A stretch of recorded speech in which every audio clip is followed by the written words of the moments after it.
BASR-R. BASR-R. It comes with 3 bush targets. Actually a bit scary.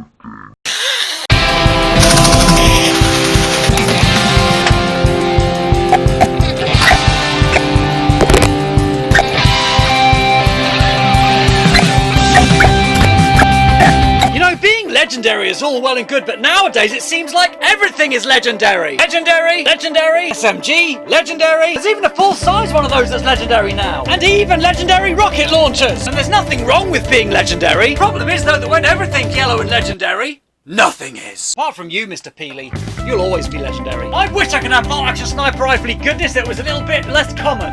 A little bit rarer. Plus, these blasters are useless if you ever want to camouflage yourself as a blueberry. Don't try and pretend to me there's never been a time in a Nerf war where you've needed to disguise yourself as a blueberry. We've all been there.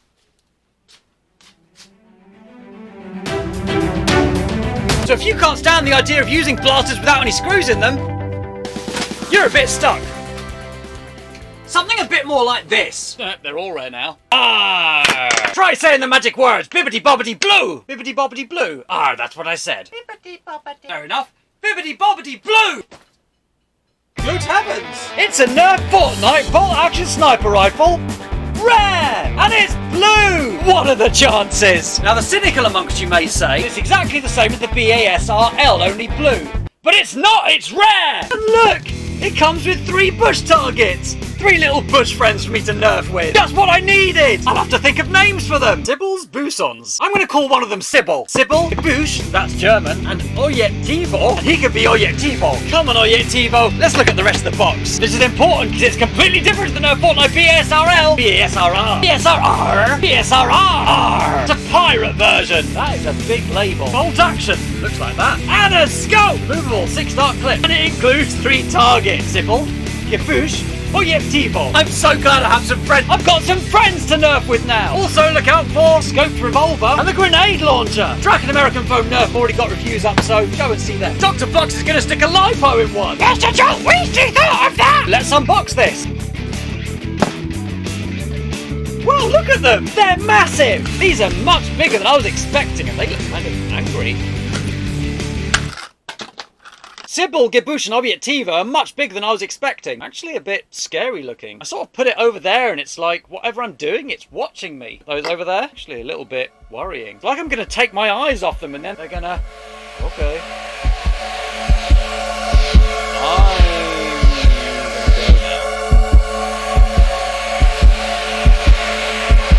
By George! Whoa.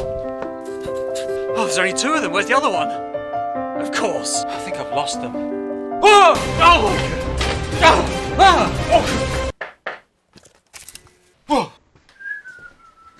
Sybil! Mrs. Jolt just said they look like Brussels sprouts. I'm gonna put you back over here now. Stay, little Brussels sprouts of doom. Of course we have this scope with authentic battle damage. It's really, really similar to the other scope, except for the fact that it's rare. Through the scope you've got this little crosshairy sort of thing going on, which is nice. 12 darts again, which is super generous. And this blaster does have some assembly required. Once you put the priming handle in the screw side of the blaster, it's going to be a lot harder for you to open up the blaster and do things inside it. I'm going to assemble mine and then do an external overview, but before you assemble yours, make sure you watch the part of this video later which deals with things you should do before you put these in. Give that a look if you're interested in doing things with the internals. Assembling the blaster is super easy. Stock goes in like this. And once it's in, it's not meant to come out, but later in the video, I'll show you how to make it possible to do that too.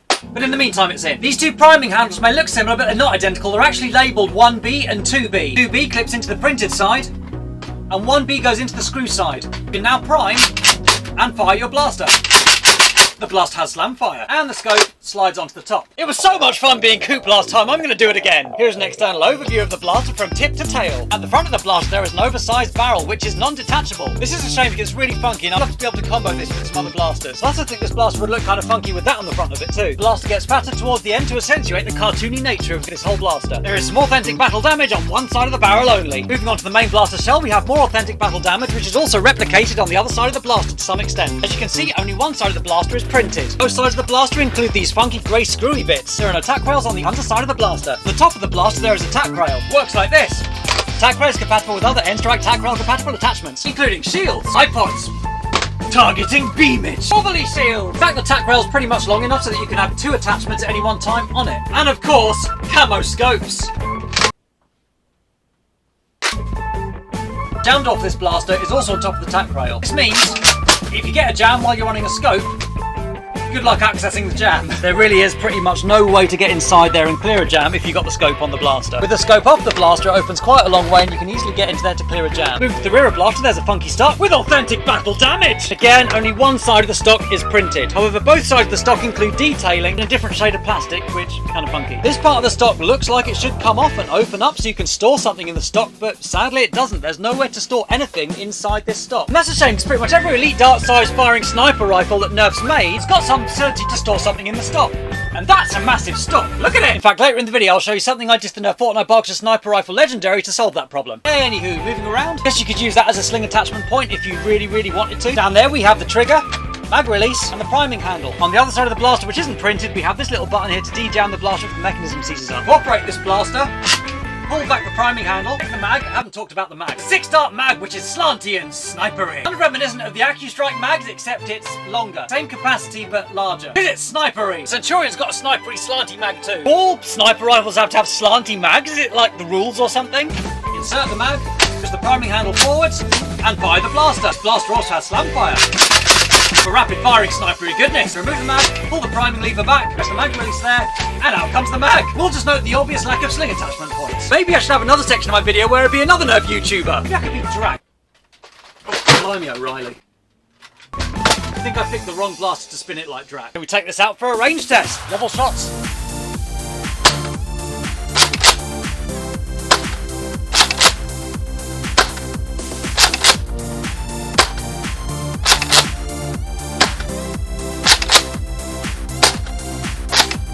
By the way, the 3 Brussels sprouts of doom are hiding out there somewhere, so comment below if you can spot them.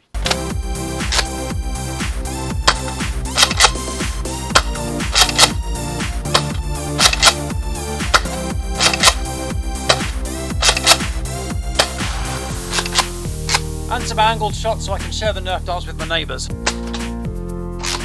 Tree up there.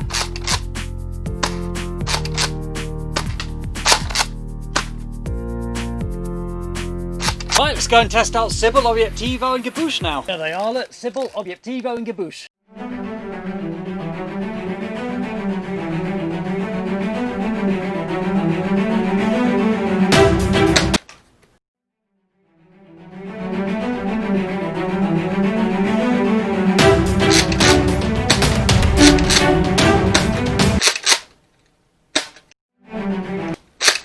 There's some water in that one.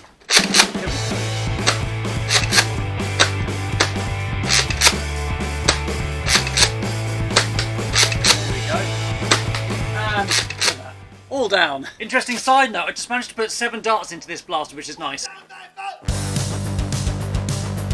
6 shots, 10 feet.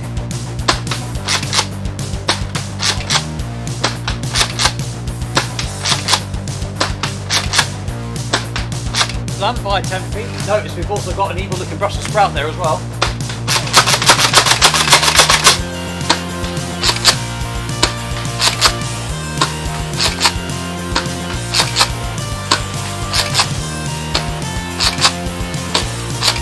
By 20 feet. And this is a sniper rifle, a rare one at that. We need to try firing it out of a window. I had actually set up 3 Brussels sprouts, but they've all blown down.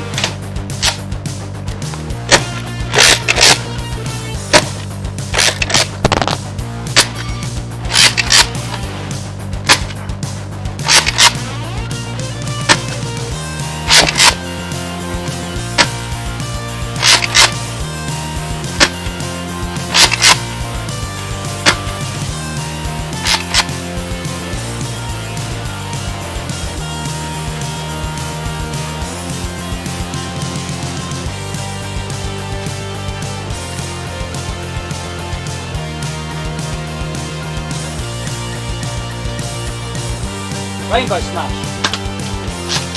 AccuStrike target, NW root beer can, Nerf bottle, Fortnite guys, other NW root beer can, Nerf logo, Compatible X-Shot rounds. Brussels sprout. Brussels sprout. Brussels sprout. Brussels sprout. Slightly concerned rough cut guy. And again. Look down. There we go. Titan guy. Cups. Let's have an X-Shot darts too, since we got so many. Okay, didn't like 7. Other cup. Other cup. Dart tag target. Okay, still no real jams. The only jam I had was when I tried to load 7 of these into that mag, which, you know, to be fair, what was I expecting? X-Shot darts are actually slightly shorter than each other, so if this X-Shot dart is slightly in front and this one is slightly behind, the head of this one's going to catch on the head of that one, it's not going to slide out, so that's the reason why my 7-shot one jammed. Please watch this bit before you put the handles in. Now these little tabs here fit into these little slots there and on the other side to allow you to prime the blaster. Stock is designed so that as soon as you push it in, it will not come out again. And another known flaw with this style of blaster is that whilst it accepts the regular mags that it comes with, and many other mags as well, any mag of this kind of style, which has this kind of trapezoid protrusion on it, will not fit into this blaster. If you look at this, it slopes slightly downwards. And if you try to insert this mag, it will not fit. Remember, we're doing this before we put these in. Take your favourite screwdriver and remove all the screws. And with all the screws out, there's no solvent welding, so you can just open it up. This blaster contains 2 clips like this. And when you insert the stock like this, I held that camera with my neck just now, F for respect. These 2 clips are designed to hold this in place. That's not a problem if you don't want to be able to take it out again, but assuming that you want the option, all you've got to do is remove these clips, and then you're free to slide the stock in and out again whenever you want. In addition to that, let's take a quick look at the magwell. Now the mag that comes with the blaster fits inside this magwell just fine. Like so. However, if you've got a mag like this that's got a trapezoid protrusion on it, this mag will not fit comfortably in the blaster because this part of the magwell is kind of sloped. It slides down, then it gets stuck on this trapezoid protrusion. It's hacksaw time!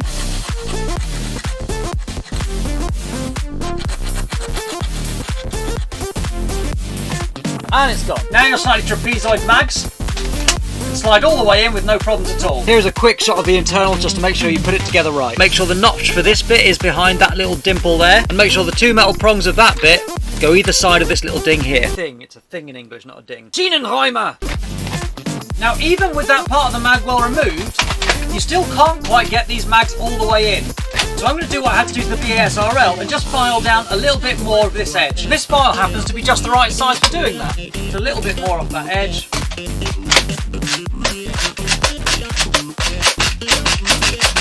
And now it's just fine. Didn't need to file off too much more, just a very, very little bit to make sure the mag can fit in. Why Hasbro couldn't have just designed this blaster with all that in mind, I have got no idea. As a result of that, I can now put this mag in the blaster. And it works just fine. You can even put a 35 round drum in the blaster too. And it fires just fine. So some of you may ask, what's the point of being able to detach this? Honestly, there isn't much point, let's be honest. After all, the only other attachment that's going to now fit onto this blaster is another one of these of a different colour, and so is it really worth it? I don't know. But it's fun to be able to just remove it whenever you feel like it. Now regarding the amount of space in one of these, this is from the BASR Sniper Rifle Legendary, and look at this, there's actually room enough in here for 2 mags. You can either fit 1 mag in here quite comfortably, or 2 mags that are pushed side by side. So it does have some utility. It's quite nice to be able to do that. So just a thought. I'm probably not going to bother doing this to this stuff, but anyway, just so you're aware it can happen. Well, there's nothing stopping you from filling this up with darts or applesauce or whatever else you wanted to put in here. The reason we've done that before putting these in is because once these are in, this little lip right here prevents this from being removed again easily. So don't put the handle from the screw side of the blaster in until you finish with the internals. Either you can remove this altogether, this little lip, in which case it'll be a little bit loose, but you'll still be able to run around with it, or you can just round it out. I'm going to be filing this bit right here. Now I can insert this into the blaster, like so. I can prime it and fire it without any problems. I can shake it and it doesn't come out. I can also pull it out fairly easily. You've got to be a little bit careful with the slam fire. There's a risk of you pulling it out. It's still stable enough, but you can still use it as part of the blaster. I ordered this online for I think around about £40-ish or something. It came with 3 rather disturbing Brussels sprouts of doom. Apart from being rare, not legendary, it is identical almost in every single way to this chap right here, which didn't come with any scary Brussels sprouts. Now I've seen these reduced in Smiths to around about 34-ish, 33 pounds, so about 7 or 8 pounds cheaper than this was. And I've got a little bit of a hunch that this might be reduced even further by Christmas. Truth be told, I like the addition of these little targets. I think they're funky, even if they are a bit disturbing. And plus, in the absence of any Nerf wars going on, it's nice to have some friends to play with. Please be my friend! It would not surprise me at some point in the future if there was another one that came out that was epic, at which point the price of this will probably reduce again. Maybe we'll get some other weird coloured Brussels sprouts to harass you, to make you feel safe in the walls of your own home. I think this is a fun blaster. To some extent it's a realistic Nerf warring blaster too, because of the addition of the slam fire. If you enjoy the sniper rifle sort of thing, why not? It's a nice big chunky scope. To compare it in terms of size with the modular size scopes, it's actually quite big. And it's got a different feel to it than the old school cylindrical style scopes. It does have a nice big tack rail, but honestly, that's a bit of a problem. The positioning of the jam door, where are the sling attachment points? It's worth noting that the infantry rifle doesn't have any sling attachment points in it either. So I guess tactics just aren't a priority for the Fortnite line because it'll sell itself. Confidence in your branding. I respect that. Anyway, thanks very much for watching. This is Just a Jolt, signing off. Now, in the comments of the last video, a couple of you asked why my garden is such a mess, so I just thought I'd run you through that. Here we have a compost heap. There were carrots growing in there, but not much grows because it doesn't get very much light. All of these containers here were over there in the summer because that area gets quite a lot of light, and we're growing a lot of vegetables in them. Underneath there's a bouncy castle which we get out in summer. That's a gooseberry bush, which actually makes good gooseberries, and I guess that's kind of the point, is that this is sort of a functional garden, if you know what I mean. I built this raised playhouse for the Joltlets. See, there's a little plastic playhouse there that I found someone had chucked over the back of their fence. Slide on it, or mud kitchen there, and we've got some stepping stones and a couple of little tyres I found that the Joltlets can balance on. And yeah, we're growing stuff here. We've got some nice pumpkins for Halloween. We were growing tomatoes, lettuce, chilies. Nice chilies here. So yeah, guilty as charged. My garden is a mess, but hey, it's a beautiful functioning garden. I love it. Anyway, let's get on with some editing.